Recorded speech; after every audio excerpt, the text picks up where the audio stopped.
Welcome back to Love Ru Anime Review Part 6. This is discussing the first 3 out of the 6 OVAs released for the series. And unlike in the case of... it has something similar to the original season. It kind of adapts chapters out of order and mixes some anime original stuff here. Now, I did look it up to see exactly what these things adapted from.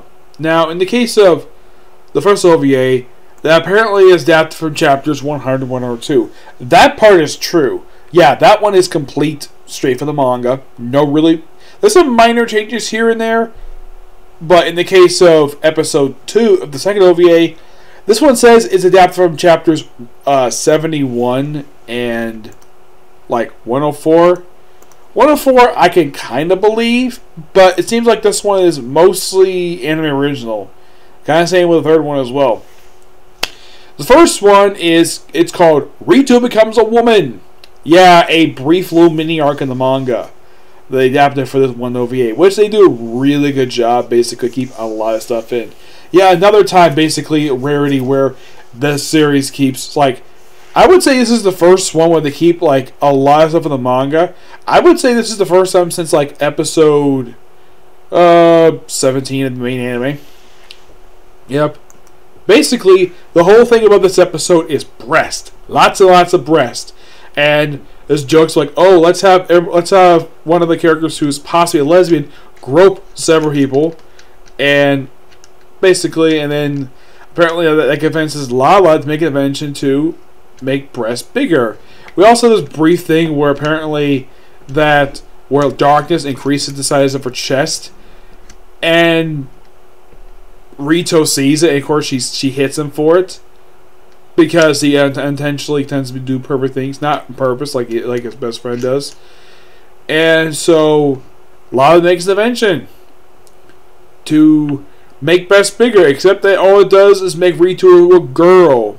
Okay, perfectly fine. Alright. And hijinks ensue. Well, basically, Brett gets, this happened at the school, brings him home. And his sisters are like, wait, who is this? This is Rito.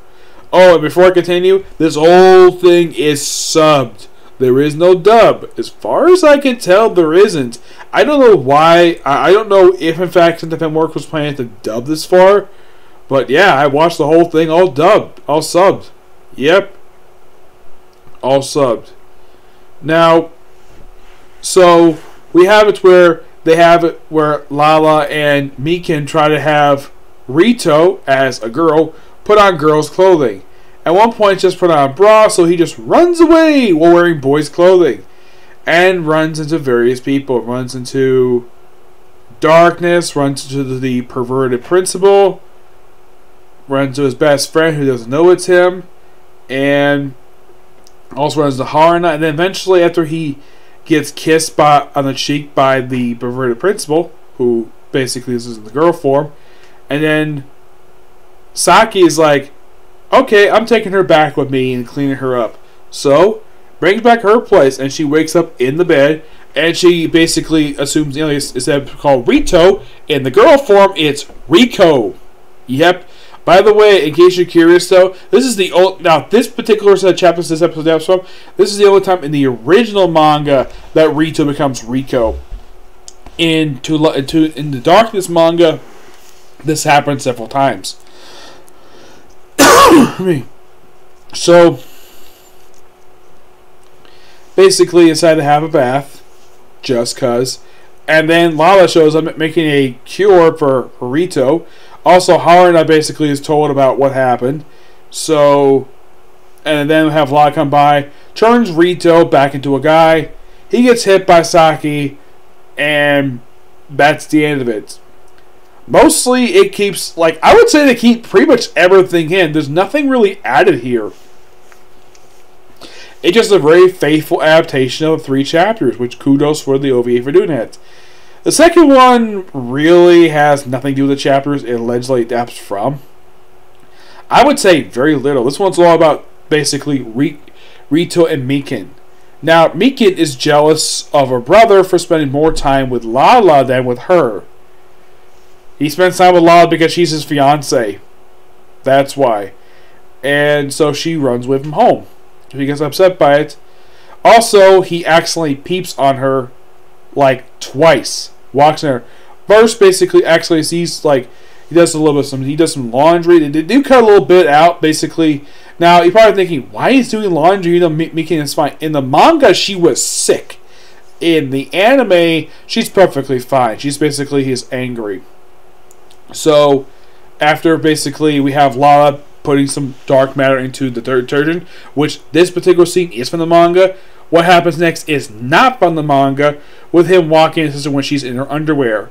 Yeah, that's complete anime original. And she gets upset by it, and then she just storms right out of the house, and then Lala and Rito go looking for her. And, well, they run into various people. They get briefly attacked by Saki. And then we have Mikan, who just sits on the bench for a while. And then Darkness shows up like, oh, hi, Yami-san. So, they chat for a while. And, of course, Yami tells basically Mikan about how when she first met her brother. Now, she's like Rito very much. She has no problem with Mikan. Nope, has no problem with the sister.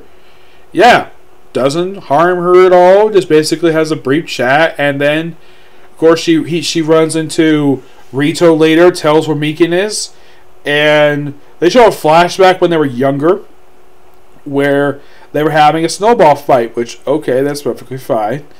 And like they build a snowman together, they remember when they're in a park, and then she tells him a lie like, "Oh, we're not blood related, so we get married." Like. He's like, what? And gotcha. It's a lie. It's payback for walking in on me. Yep. And of course, Lala was informed basically basically when Rito found Mikan, he calls up Lala on his cell phone. It's like, hey, Lala, I found Mikan. We'll be heading home soon. And they just walk home. They play for a bit, and then Lala makes a snow. And then the thing ends basically with Lala accidentally creating a blizzard in the city. Which, kind of a funny way to end this. But in the case this one, what they adapted, I think they adapted a little bit, like maybe like a page or two from Chapter 71. And as for 104, I'd say it's okay. It's basically changing a bit, adapting a few pages here and there. But it's a loose adaptation of these two chapters. As for the third OVA, this is complete anime original. We have Haruna winning a trip to this private island that Saki owns. Yes, apparently it's a no man's land. Only women can go here.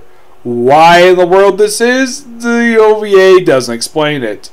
So, like, every single girl who appeared in the series at this point, also the ghost girl who appeared in the series, she apparently has got an official body now.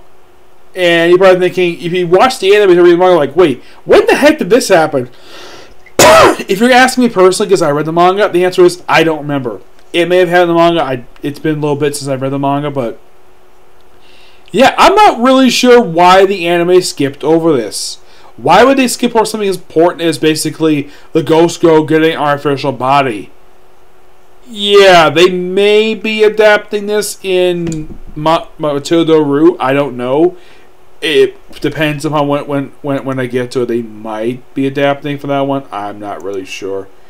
It's possible, to say at least, that it might be that way. I don't know, because the anime itself, like, if you when I get finished with Love Ru, I will basically bring up how many chapters this thing skips over. Like, oh my gosh, this series skips over a lot of chapters. Yep. So they all go to there, and of course Rito has stayed behind to keep an eye on Morkan. This dog is Haruna's pet. Also, I love the fact that Mikan brings up the fact that to Rito that Lala thinks about him a lot, and Rito spends a lot of time not thinking only about Lala, but also Haruna. I've heard it was Haruna-chan. It's like, oh, you've heard her as Haruna-chan. Yeah, this kind of hints at the fact that Mikan has figured out, though, that Rito's got a thing for Haruna. Something the viewers have known for quite some time. And it's implied here that she may have found out about this. So Rita's got a thing for 2 girls, which, okay, that's interesting. And as in the case of this one, it's basically all the girls, including Meekin, just happen to go to this island, and they go on this private jet. Now, why Rito? Now, Rito himself plays a very minor role in this. He doesn't do much of anything at all. Unlike in the first 2 OVAs, where he does play a pretty good role. In the case of the first one, makes sense because he's a star. He's basically the focus of that one. Second one, he's there more as a supporting role, but at least he's there for the whole anime. Not the case in the third one. He's absent for a good chunk of this. Well, there's a good reason for it. So basically, Lala's running late with everybody when they go into this trip, and lucky enough, their Makito, the school nurse, she just happened to be nearby with Darkness, and she just basically volunteers, "Hey, can we come along?" Like, okay, perfectly fine. By the way, it was revealed in an original episode that Darkness was staying with Makito at her infirmary. Like, I would think Darkness might have stayed with somebody in the series. I mean, I would suggest probably not the school nurse staying in her infirmary. Who would I suggest she stay with? Well, Saki would have a good choice. She got plenty of room in her house. I don't think she could stay at Rito's house. It's possible, but I don't think they have room for her there. And plus, they already have 2 other girls there. Who would I think she probably could have stayed with, aside from Akito? Haruna might be a good choice. They don't know each other very well. I would say, and this is just a possibility, I could probably say, oh, by the way, Rune is in this one. Yeah, except that she appears a couple times as OVA. First scene that she wants to go along, and then she drops out due to she's got a photo shoot wearing a bikini on a snowy mountain. And you briefly see her later where she takes the photo shoot, and then she accidentally sneezes and transforms back into her male form. Yeah. So, quite pointless cameo by this character. Despite the fact this is one of many characters and women, like, it seems as though, like, every single female who pops up in the series, with the exception of Mikan and Saki's 2 subordinates, and, of course, there are a couple others, with the exception, I'd say, about 4 women in the series, all have got a thing for Rito. Yes. Like Lala, it's been definite since the start of the series. Haruna, yeah, definitely. Though if you're curious still, does Lala figure this out that Haruna's got a thing for Rito? Yeah, she does find out a bit later in the manga. Though she does later find out later on about how Rito feels about her. That I will not reveal until the final episode when I talk about Mato to Love Ru episode 12. I'll get to that eventually. So, they fly out there, and Rito basically takes the dog upstairs. So, then he trips over a device that Lala makes that was broken, actually. And his mind gets transferred to the dog, and the dog transforms into a bag, and the bag just happens brought along. Like, hey, and of course Megan's like, hey, Lala, want to bring this bag along too? He's like, sure. And the dog is basically, well, the bag. They get there and they're like, okay, let's go to the hotel, and basically just a tryout. So they all put on their swimsuits, which is good fan service for the male viewers. And then later on, they apparently all take baths together. They're all in the bath together, so we all see them all in the nude. And then we have Ochin, I think that's the name of the ghost girl who's basically our fresh body. Yeah, they mentioned she's got our fresh body here, which, unless you're the mangas, like I said, when did this happen? Maybe the Matsuo might explain it. I was kind of hoping, but I'll get to that eventually. So then we have Morkin, who apparently that shares the body with Rito, so apparently he sort of fainted. So Morkin developed this thing like, okay, let's have it where this dog pulls down the panties of 2 girls, 2 teenage girls. Oh yeah, and also I like the fact that OJ just shows off basically Very's underwear that the dog just happened to pull out, and the first underwear pulls out is actually Haruna's sister's underwear, and then she pulls out one of them. I'm like, yeah, guys won't normally do this because this is disgusting. Girls, probably not much a problem. Try each other's underwear on, try each other's clothes on. It's perfectly normal for this to happen. Guys, no, we would never do this at all because we find this disgusting. Yep. So then after that, of course, Morgan's outside, and then the thing ends with all the girls completely naked, show off their breast and their butt, doing a suntan thing, and of course, Han and Tinkerbell come along, and that's where the thing ends. These are not terrible OVAs. They're actually pretty good. I think that the first one did a really good job adapting the manga. Second one is a good character piece from Mikan. And third one is just basically fan service. Now the thing is this the now in the manga, did they ever go to the beach? They went to the beach several times in the manga. It's great that the OVAs finally showed this off. I don't know exactly what it took us from, but this episode, the thing is, this episode, the third one is not that from the manga. It's completely original. But I will discuss soon about the next new OVAs in part 7. Yep. So yeah, that's it for this particular review. Stay tuned in like an hour till I discuss, and for part 7 we'll discuss the last 3 episodes, last 3 OVAs for this mini anime before I get to Mamuto to Love Ru. Okay? To the video. Bye.